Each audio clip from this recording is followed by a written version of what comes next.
dari psikologi belajar dan juga karakteristik pesertanya. Maka pada kali ini ya kita akan bersama-sama belajar terkait dengan teori-teori psikologi belajar. Ya. Sebelumnya saya tanya nih, teman-teman sekalian ya, kira-kira jenengan itu cuma bawa HP ya? Enggak, saya nggak minta jenengan buat keluarin HP. Cuma saya pengen tanya aja, penasaran nih. Kalau jenengan kan denger notifikasi HP, denger notifikasi HP atau HP-nya itu buka, yang pertama kali jenengan rasakan apa? Pengen tahu, terus yang lain? Penasaran dan pengen tahu. Ada apa? Ada yang punya apa? Rasa pengen lihat ya. Nah, ini jenengan merasa itu sesuatu yang lumrah atau malah itu merupakan hasil dari belajar. Jenengan merasa apakah itu sesuatu yang lumrah? Ya spontan aja gitu. Atau malah itu merupakan sesuatu yang berasal dari proses belajar. Lumrah, menurut jenengan lumrah. Oke. Nah, sebenarnya posisi materi ini itu di sini. Nah, ya. Oke ya. Jadi, sebelum kita ke materi beneran ya. Ini saya tunjukkan. Oke. Pada kesempatan kali ini, pada pertemuan kita kali ini, jenengan itu harus mampu mengaitkan prinsip dari teori belajar dengan praktek pembelajaran PAI secara tepat. Nah, dalam hal ini maka yang dipakai adalah teori belajar behavioristik.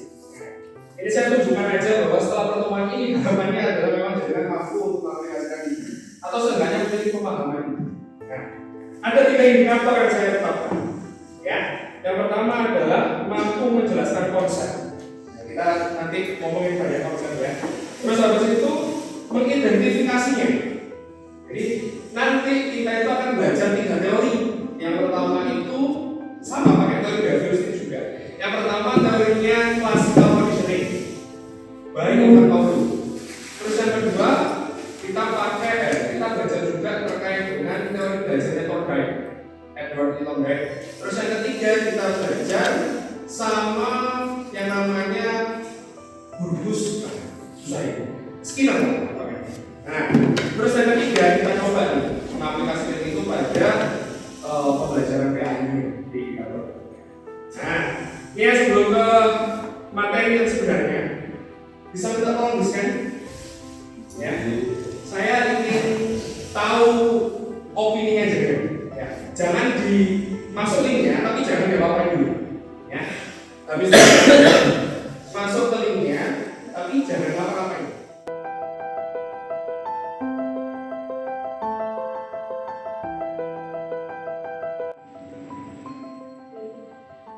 Muncul ini kan?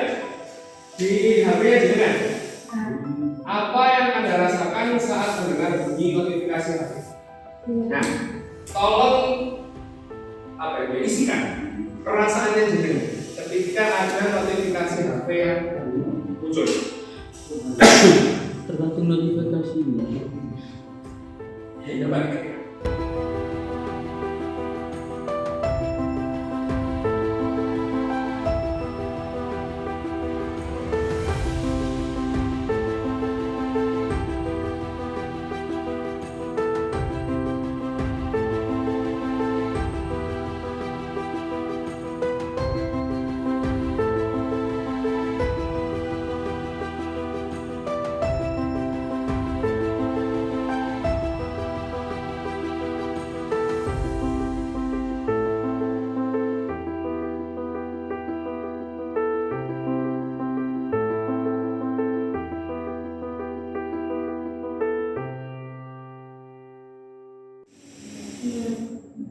Ya untuk mengukur tingkat partisipan. Tuh, Mengukur tingkat partisipan. enggak sih. Kepo. Enggak juga. Jadi saya ingin dengan itu lebih kita belajar itu terkadang jadi lebih sulit dipahami karena kita enggak kemudian mencoba informasi yang kita dapat itu tidak kita implementasikan dalam keseharian kita sehari-hari. Padahal teori belajar yang sedang kita akan bahas ini itu malah lebih dekat dengan kehidupan sehari-hari daripada yang sedang kita. Ya, oke ya. Terima kasih. Tepuk tangan bagi kita semua dulu.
Belajar menyenangkan. Kayak tadi, kalau lingkungannya menyenangkan, maka motivasinya akan terbentuk. Ya, ketika motivasinya terbentuk, dorongan untuk belajar juga akan meningkat. Kalau dorongan belajarnya meningkat, maka ini bisa disinyalir akan prestasi belajarnya juga meningkat, hasil belajarnya juga meningkat.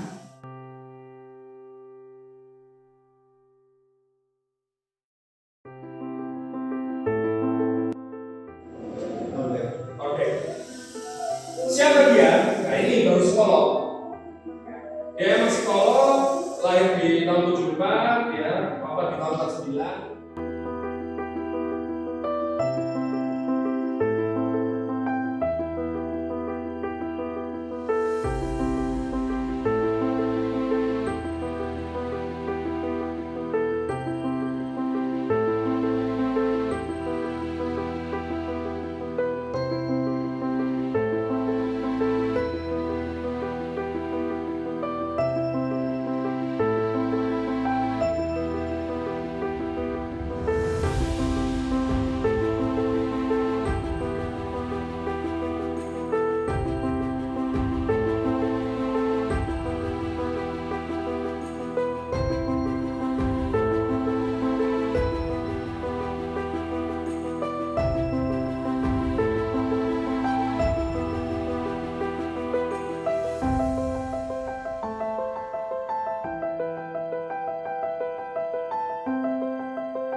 Saya melihat jenengan sudah kosong, sudah mulai kosong ya. Oke, diatur jaraknya ya, jarak depan sama belakangnya, boleh. Oke, jadi lakukan seperti yang saya lakukan. Nah itu makro saya nak itu. Oke ya, kita tarik ya tangan kita ke atas sambil kemudian menarik nafas. Oke, 1, 2, 3, 4, selanjutnya buang ke depan. Satu lagi ya. Buangnya kayak gitu tadi ya. Boleh sampai bagian tadi. Oke. Ini nggak apa-apa. Ini sering langsungin ya. Jangan hanya ini ya. Boleh sering langsungin ya. Oke, kita tarik nafas ya.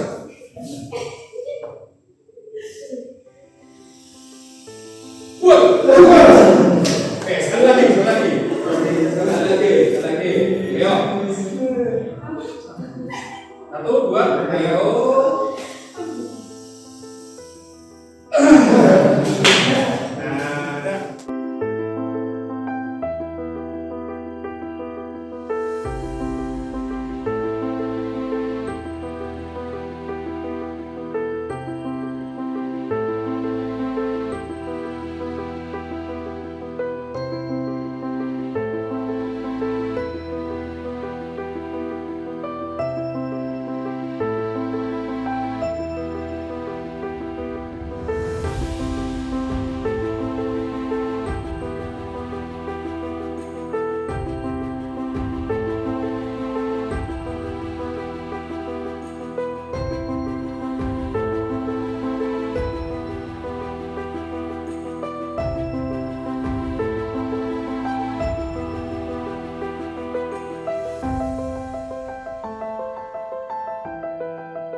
diskusi ya.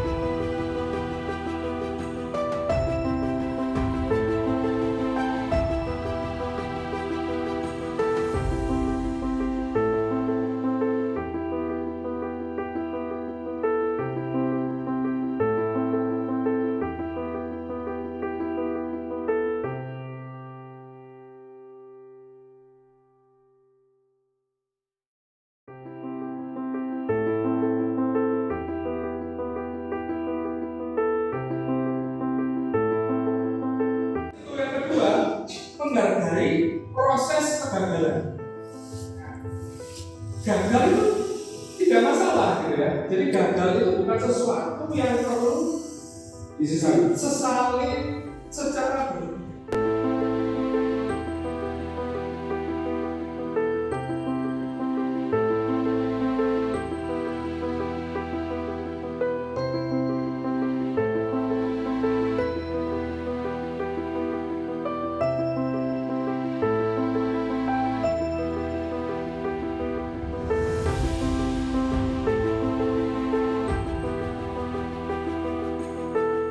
Sebelum kita akhiri ada tugas yang harus dilakukan ya.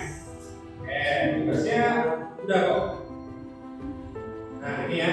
Jadi ini nanti soalnya akan saya share ke grup ya. Nanti biar dengan bisa kerjakan di rumah. Untuk minggu depan kita bisa ke teori belajar yang lain, yaitu teori kognitivistik. Oke, baik kalau seperti itu terima kasih ya pada saudara-saudara yang sudah mengikuti mata kuliah psikologi belajar pada sore hari ini. Mohon maaf apabila ada salah-salah kata dari saya. Saya akhiri.